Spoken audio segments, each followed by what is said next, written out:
नमस्कार, आप देख रहे हैं हल्ला बोल टीवी और मैं हूं आपके साथ सचिन। केंद्रीय मंत्री और भाजपा के वरिष्ठ नेता गिरिराज सिंह ने कक्षा 9 की एनसीईआरटी की नई सामाजिक विज्ञान की पुस्तक में आपातकाल यानी कि इमरजेंसी को शामिल किए जाने पर जोरदार स्वागत किया है। उन्होंने कहा कि भारतीय लोकतंत्र के इतिहास में आपातकाल एक ऐसा दौर था जिसे कभी भुलाया नहीं जा सकता, इसलिए देश की नई पीढ़ी को उस कालखंड के बारे में सही जानकारी मिलना बेहद जरूरी है।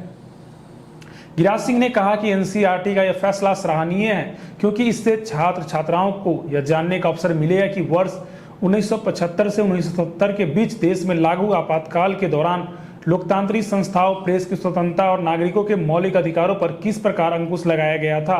उन्होंने कहा कि जब देश के युवा लोकतंत्र के उस कठिन दौर के बारे में पढ़ेंगे तो भविष्य में कोई भी सरकार लोकतांत्रिक मूल्यों को कमजोर करने के पहले कई बार सोचने को मजबूर होगी। केंद्रीय मंत्री ने इस मुद्दे पर कांग्रेस और लोकसभा में विपक्ष के नेता राहुल गांधी पर निशाना साधा। उन्होंने कहा कि कांग्रेस को लोकतंत्र और संविधान की बात करने से पहले अपने इतिहास को देखना चाहिए। गिरिराज सिंह के अनुसार आपातकाल के दौरान लाखों लोगों के अधिकारों का हनन हुआ, विपक्षी नेताओं को जेल में डाला गया और प्रेस की स्वतंत्रता पर भी कई तरह की पाबंदियां लगाई गई। उन्होंने कहा कि कांग्रेस आज भी अपने अतीत की गलतियों को स्वीकार करने से बचती रही है।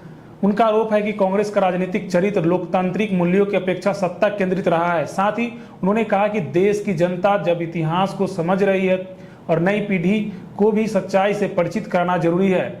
गौरतलब है कि एनसीईआरटी की नई सामाजिक विज्ञान की पुस्तक में पहली बार आपातकाल को भारतीय लोकतंत्र के सामने आई एक बड़ी चुनौती के रूप में शामिल किया गया है। पुस्तक में आपातकाल के दौरान मौलिक अधिकारों के निलंबन, प्रेस सेंसरशिप, विपक्षी नेताओं की गिरफ्तारी और लोकतांत्रिक संस्थाओं पर पड़े प्रभाव का विस्तार से उल्लेख किया गया है।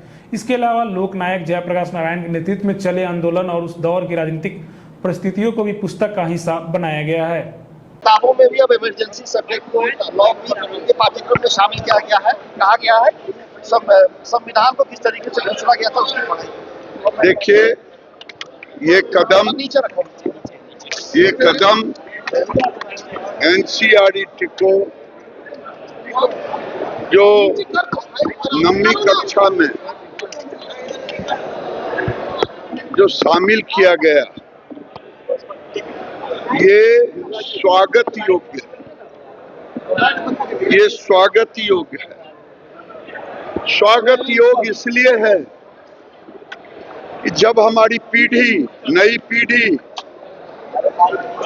लोकतंत्र की हत्या को पढ़ेंगे, आने वाले दिन में कोई शासक लोकतंत्र की हत्या करने का सोच भी नहीं सकेगा। इसीलिए लोकतंत्र हत्या का ये पुस्तक बहुत ही सराहनीय है। नड्डा जी ने कहा कि उनकी नस्ल नहीं बदली है अब तक कांग्रेस की। बिल्कुल, अगर आपने देखा उस समय भी Indira is India, India is Indira था।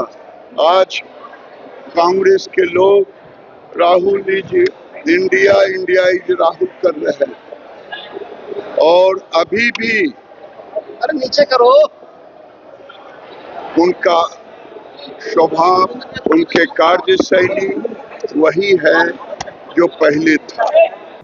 तो आपने सुना केंद्रीय मंत्री गिरिराज सिंह क्या कह रहे थे। उनका मानना है कि नई पीढ़ी को लोकतंत्र के उस दौर की जानकारी मिलनी चाहिए ताकि भविष्य में लोकतांत्रिक मूल्यों की रक्षा और संविधान के महत्व को और बेहतर ढंग से समझा जा सके।